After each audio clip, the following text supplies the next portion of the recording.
वो है private sector investment में गिरावट। दो बड़े फायदे इस सरकार ने कॉर्पोरेट जगत को दिए। पहला, कॉर्पोरेट टैक्स कम करके 30% से घटाकर 22% कर दिया, जिसमें 1.5 लाख करोड़ का फायदा 1.5 लाख करोड़ का फायदा कॉर्पोरेट्स को दिया और सरकार का हर साल का 1.5 लाख करोड़ का नुकसान कराया।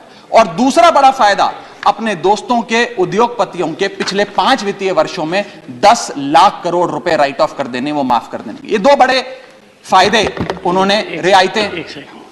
सर, ये दो फायदे पहुंचाने के बाद, कॉर्पोरेट जगत को फायदे पहुंचाने के बाद, जब सरकार से पूछा गया कि आपने ये फायदे क्यों दिए, तो सरकार कहती है इससे रोजगार उत्पन्न होगा।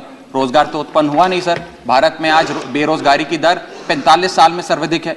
दूसरा, इन्होंने कहा कि वस्तुएं सस्ती हो जाएंगी बाजार में। महंगाई की दर 30 साल में सर्वाधिक है, महंगाई भी कम नहीं हुई। और तीसरी चीज जो सरकार हमें बताती है कॉर्पोरेट जगत को ये फायदे देने के लिए, कि प्राइवेट निवेश इस देश में बढ़ेगा। सर, मैं आपको बता दूं कि प्राइवेट निवेश Q1 फाइनेंशियल ईयर 22-23 में 20% से घटा है।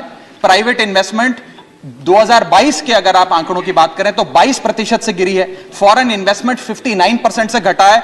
और GFCF, जिसे ग्रॉस फिक्स्ड कैपिटल फॉर्मेशन कहते हैं, जो इंडस्ट्री का इन्वेस्टमेंट होता है, जो इंडस्ट्री फिक्स्ड कैपिटल में इन्वेस्ट करती है, वो वित्तीय वर्ष 19-20 से लेकर आज तक लगभग सारे क्वार्टर्स में गिरता गया, 1-2 क्वार्टर छोड़ के। ये प्राइवेट इन्वेस्टमेंट के हालात हैं इस देश में। मैं कहना चाहूंगा माननीय वित्त मंत्री जी को कि आज से 2-3 महीने पहले इंडस्ट्री से बात करते हुए वित्त मंत्री जी ने कहा that why is the Indian corporate sector not investing. उन्होंने उन्हें डांट के कहा कि आप लोग क्यों नहीं इन्वेस्ट कर रहे हैं। मैं बताना चाहता हूं क्यों नहीं इन्वेस्ट कर रहे हैं। इन्वेस्टमेंट रियायतें देने से नहीं आती, इन्वेस्टमेंट डिमांड क्रिएट करने से आती है। आपको मार्केट में मांग क्रिएट करनी पड़ेगी। जब मांग क्रिएट होगी तो उत्पादन भी होगा और खपत भी होगी। मैं एक और महत्वपूर्ण आंकड़ा आपके सामने रखना चाहता हूं।